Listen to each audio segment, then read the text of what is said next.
자, 하이닉스 주주분들 반갑습니다. 착한 주식 선프로입니다. 자, 현재 하이닉스 장중에 아래로 밀렸다가 다시 올라오면서 이렇게 윗꼬리를 달고 마감을 했어요. 이게 무슨 뜻이냐면 아래에서 받아주는 힘이 있었다는 겁니다. 자, 어제 13% 가까이 빠졌던 걸 생각하면 나쁘지 않은 그림이에요. 그리고 오늘 이 종목에 뉴스가 딱 두 개가 나왔습니다. 하나는 걱정스러운 소식, 하나는 좋은 소식입니다. 오늘은 이 뉴스 두 개를 핵심만 정리해드리고요. 그 다음에 우리가 앞으로 봐야 할 딱 두 가지를 또 짚어드리겠습니다. 자, 끝까지 봐주시고요. 앞으로 제 영상 놓치지 않기 위해 상단에 구독과 좋아요 눌러주시고 우리의 염원을 담아서 댓글에다가 하이닉스 화이팅 혹은 선프로 화이팅 이렇게 응원과 격려 한마디 남겨주시면 정말 감사하겠습니다. 자, 먼저 걱정스러운 소식부터 한번 보겠습니다. 자, 이 기사 보시면요. 중국의 CXMT 그러니까 창신 메모리가 요즘 가장 신경이 쓰이는데 이 회사의 D램이 드디어 노트북에 실제로 들어가기 시작했다는 겁니다. 와, 생각보다 좀 빠른데 주요 PC 제조 업체들이 올해 중반에 인증 절차를 마쳤고 지금 소량으로 쓰기 시작했다는 겁니다. 그동안 중국의 D램은 품질이 안 된다는 얘기가 많았거든요. 그런데 글로벌 PC 업체 인증을 통과했다는 건 최소한 기본은 갖췄다는 뜻이 됩니다. 그럼 이게 얼마나 큰 위협이냐? 여기서 냉정하게 보셔야 될 게 두 가지가 있습니다. 첫 번째는 물량입니다. 일단 물량이 아주 적습니다. 창신 메모리가 화웨이 같은 중국 고객사의 생산량 상당 부분을 우선 공급하고 있어요. 그래서 실제로 노트북에 쓰이는 양과 모델 수가 매우 제한적이라고 합니다. 두 번째, 판매 지역이 바로 미국에 바뀝니다. 이 칩을 쓴 노트북은 미국 이외 시장에서 팔리고 있어요. 그리고 무엇보다 중요한 건 이게 노트북용 범용 D램이라는 겁니다. 지금 SK 하이닉스가 돈을 버는 건 어디냐? AI 서버에 들어가는 HBM이잖아요. 창신 메모리가 아직 그 영역까지는 올라온 게 아닙니다. 그러니까 당장 실적을 위협하는 소식은 아니라는 거죠. 다만 이런 소식이 계속 나오면 투자 심리에는 영향을 줄 수가 있어요. 중국이 쫓아온다는 인식 자체가 밸류에이션을 누를 수 있습니다. 자, 그런데 방금 전에 정반대 소식도 나왔습니다. 자, 바로 이 기사인데요. SK 하이닉스가 샌디스크와 함께 HBF라는 새로운 메모리 기술의 첫 표준 규격을 공개를 했다는 겁니다. 미국에서 열린 FMS 2026년 행사에서요. 이 HBF가 뭐냐? 고대역폭 플래시라는 뜻인데요. 쉽게 말씀을 드리면 HBM과 SSD 사이에 새로 만드는 메모리 계층입니다. 왜 이게 필요하냐면요. 지금 AI가 처리해야 될 데이터가 폭발적으로 늘고 있잖아요. HBM은 빠르지만 용량이 적고 SSD는 용량은 크지만 느립니다. 그래서 그 사이가 비어있는 거예요. 이 HBF는 낸드를 써서 용량을 크게 키우면서 속도는 HBM에 가깝게 만든 겁니다. 자, 여기서 제가 가장 중요하게 본 게 있습니다. 이걸 SK 하이닉스 혼자만의 기술로 안 하고 개방형 표준으로 공개했다는 점입니다. 지금 구글과 텐스토렌트 같은 회사들이 이 컨소시엄에 참여하고 있어요. 표준을 주도한다는 건 앞으로 이 시장이 열렸을 때 가장 유리한 자리에 선다는 뜻입니다. 자, 이 두 가지 기사를 정리하면 이렇습니다. 중국이 범용 D램에서 쫓아오는 동안 SK 하이닉스는 그보다 훨씬 위에서 새로운 판을 짜고 있다는 겁니다. 자, 그러면 우리가 앞으로 봐야 될 게 뭐냐? 딱 두 가지입니다. 첫 번째, 중국이 어디까지 과연 쫓아오느냐입니다. 지금 창신 메모리는 노트북용 범용 D램 단계입니다. SK 하이닉스가 돈 버는 HBM하고는 거리가 멀어요. 그런데 이 경계선이 무너지기 시작하면 얘기가 완전히 달라집니다. 서버용으로 넘어오거나 HBM 근처까지 올라온다는 소식이 나오면 그때는 진짜 악재가 될 수 있습니다. 그래서 앞으로 창신 메모리 관련 뉴스가 나올 때 어느 영역까지 왔는지를 꼭 확인하셔야 됩니다. 그냥 중국이 쫓아온다가 아니라 어디까지 왔느냐 이걸 보셔야 돼요. 자, 제가 이 부분은 지속적으로 모니터할 겁니다. 자, 두 번째, 수급입니다. 특히 이 중에서도 외인들의 수급이 굉장히 중요해요. 오늘 수급을 보시면요. 개인이 37만 주를 순매수를 했는데 외인들 같은 경우는 41만 주를 순매도를 했습니다. 기관 같은 경우는 거의 약보업세라고 보시면 되고요. 자, 외국인은 어제도 135만 주를 팔았어요. 지금 이틀 연속 순매도를 하고 있는데 다만 여기서 하나 짚어드릴 게 있습니다. 어제 135만 주에서 오늘 41만 주로 매도 규모가 3분의 1 아래로 확 줄었어요. 그리고 오늘 주가는 상승으로 마감을 했고요. 그러니까 지금 파는 힘 자체는 약해지고 있다는 겁니다. 지금 일단 160만 원 선인데요. 바로 이 167만 원부터 지금 매물대가 이렇게 겹겹이 쌓여 있습니다. 이 종목 6월에 300만 원까지 갔다가 지금 160만 원대까지 밀렸잖아요.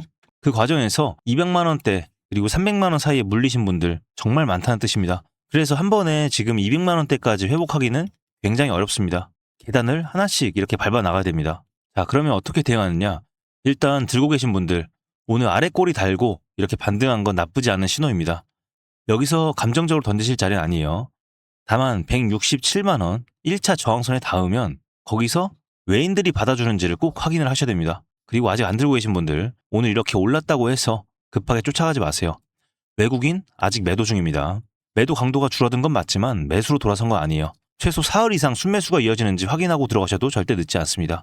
자, 그리고 오늘 밤에 확인할 게 있습니다. 미국 증시가 열리고요. 그리고 새벽에는 코스피 선물시장 마감합니다. 이 두 가지 결과가 내일 우리 시장의 출발점을 결정을 하죠. 특히 미국 반도체가 어떻게 움직이는지를 꼭 보셔야 됩니다. 최근 흐름을 보시면 아시겠지만 우리 반도체는 미국 반도체를 그대로 따라가고 있습니다. 제가 오늘 새벽에 미국장과 선물시장 마감까지 확인을 하고 내일 아침에 정리를 해서 알려드리겠습니다. 그리고 제가 지금 유심히 지켜보고 있는 가격대가 있습니다. 그런데 이걸 방송에서 일괄적으로 말씀드리기가 어렵습니다.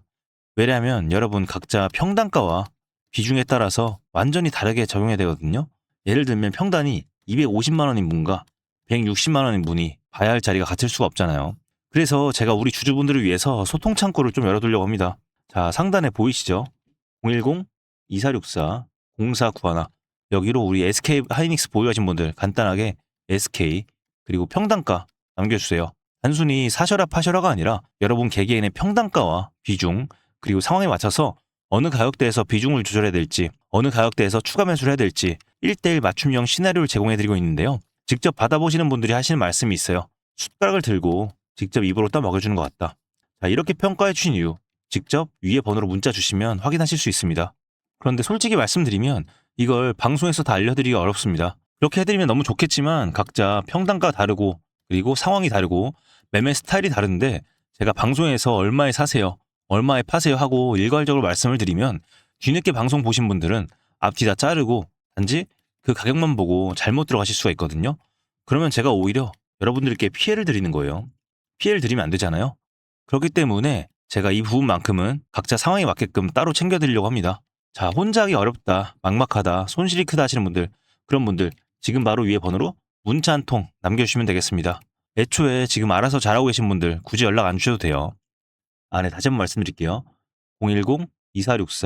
010-2464-0491 여기로 동행 이렇게 딱 두 글자만 문자로 보내주셔도 되겠습니다. 그리고 이 하이닉스뿐만 아니라 여러분들 보유하신 종목과 평단가 같이 문자로 남겨주시면 같이 좀 대응을 도와드리도록 하겠습니다. 자, 여러분 제가 늘 말씀드리는 게 있죠. 주식은 혼자 하시는 게 절대 아니라고요.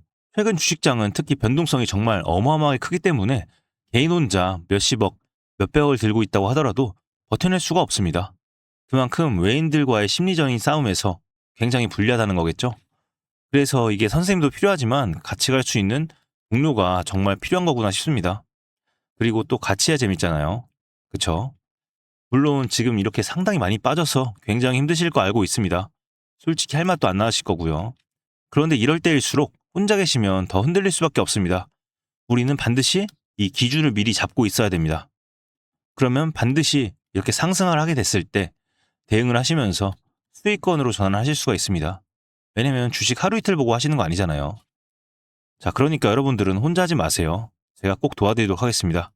아, 그리고 하나 더. 우리 구독자님들을 위해서 제가 준비한 특별한 선물이 한 가지 더 있습니다. 오늘 제가 우리 구독자분들을 위해 준비한 이 특별한 선물은 바로 일론 머스크의 선택을 받은 국내 수혜주입니다. 2026년 가장 주목받는 기업 중에 하나죠. 바로 일론 머스크의 스페이스X입니다. 제가 소개해드릴 이 종목은 이미 이 스페이스X와의 협력 관계에 있는데요. 스페이스X는 전 세계에 관심을 받고 있지만 이 종목은 아마 개인 투자자의 90% 이상은 아직 잘 모르실 겁니다. 그런데 이렇게 남들 관심 안 가질 때 이미 세력들의 매수 정황이 포착이 되었는데요. 그래서 제가 급하게 준비해온 이 종목 오늘 제가 우리 구독자분들께만 미리 알려드릴 테니까 끝까지 집중해 주시기 바랍니다.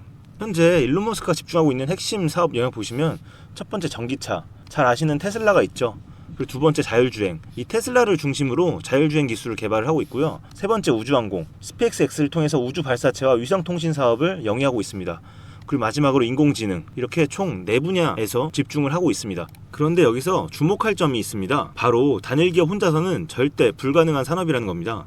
그래서 기술력을 갖춘 국내 기업과의 협력이 필수라는 건데요. 여러분이 가장 잘 알고 있는 테슬라를 예로 들어볼게요. 과거부터 전기차에 들어가는 배터리, 반도체, 소재, 부품 전부 대한민국의 기업들과 협력을 했기에 가능했고 앞으로도 이 협력이 필수라는 겁니다. 스페이스X의 산업 생태계를 보시면 이렇게 구성이 되어 있습니다. 우주항공부터 로켓 발사체 제작 그리고 우주항공 생태계를 관제할 위성 및 통신 관련 산업들. 그런데 여기서 중요한 포인트, 이 기업은 이미 협력 구조 안에 들어가 있다는 겁니다. 스페이스X가 저궤도 위성 시장을 장악하면서 국내에도 위성용 신호 처리 및 RF, 즉 무선 주파수 기술을 가진 기업들이 주목받고 있습니다. 특히 스페이스X의 스타링크는 일론 머스크가 사활을 걸고 있는 사업인데요. 한마디로 하늘에 위성을 깔아서 전 세계 인터넷을 지배하려는 사업입니다. 여기서 핵심은 신호를 주고받는 이 위성 기술인데, 오래전부터 이 분야에서 자리 잡고 있던 이 기업이 바로 이 위성 기술의 핵심 파트너입니다. 결국 이 핵심 기술을 보유했기 때문에 스페이스X뿐만 아니라 우주산업 전체의 발전을 위해 꼭 필요한 기업이라는 거죠. 코스닥에 상장해 있으며 종속 회사 무려 9개를 보유하고 있을 정도로 계열사 구조가 어느 정도 갖춰져 있는 회사입니다. 앞으로 스타링크 사업이 더 확장이 되거나 투자 협력 관계가 강화된다면 어떻게 될까요? 이 기업으로 스마트머니들이 몰릴 가능성이 충분히 있습니다.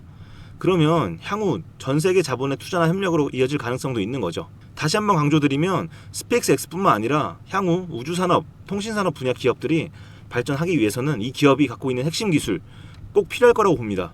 그래서 주가 상승을 충분히 기대해 볼 수 있는 거죠. 오늘 제가 준비해온 스페이스X와 관련된 수혜주로서 상당히 기대가 되는 이 종목. 그런데 이 수급을 보시면 주목할 만한 점이 있습니다. 바로 외국인과 기관들이 쌍끌이 매수를 해준 부분이 포착이 되었다는 건데요. 이 표에서 보시는 것처럼 개인들은 이 기간 동안 지속적으로 물량을 매도를 했습니다. 수익 실현을 한 것으로 보여지는데요. 이 바닥권, 즉 박스권에 있는 부분에서 지속적으로 외국인들은 매집을 한 것으로 보여집니다. 이 종목의 현재 상황을 한마디로 정리하자면 바로 밸류에이션 프리리레이팅, 즉 시장에서 아직 제대로 평가 못 받은 저평가 구간이라고 할 수 있습니다. 이 종목은 지금 주식의 성격이 바뀌는 구간에 있습니다. 통신 장비주라는 낡은 옷을 벗고 스페이스X로 대변되는 우주항공과 K방산이라는 화려한 새 옷으로 갈아입고 있는 중이죠. 향후 추가적인 실적으로 증명이 되는 순간 지금의 가격표는 그때가 저평가였네 라는 소리를 듣게 될 것입니다. 그럼 우리는 지금이라도 이 종목을 바로 사면 되는 걸까요? 아닙니다. 최근에 한번 급등을 했기에 그만큼 조정의 리스크도 있습니다. 하지만 실망하실 필요가 전혀 없습니다. 위에 번호 010-2464-0491로 선물이라고 남겨주시면 이 종목명뿐만 아니라 언제 매수하고 언제 매도하는지 그리고 비중까지 싹 다 정리해서 보내드릴 건데요. 그때 확인하고 매수하셔도 절대 늦지 않습니다. 또한 추가적인 선물로 앞에서 말씀드린 종목 외에도 다른 연관 종목까지 정리한 이 자료들을 보내드릴 거예요. 이런 종목들도 계속 받아보시라고 무료 정보방에 입장을 시켜드리고 있습니다. 여러분들께서는 구독과 좋아요 눌러주시고 댓글 하나씩만 남겨주세요. 제가 발굴한 이 종목 새 시대를 열어갈 우주산업과 관련해서 앞으로도 정말 유망하고 기대가 되는데요. 이제 막 시작점에 있습니다. 좋은 기회 절대 놓치지 마세요. 얼마나 상승할지는 여러분들의 상상에 맡길게요. 오늘 제가 드린 이 선물이 막대한 부를 쌓을 수 있는 역할을 하기를 바라봅니다.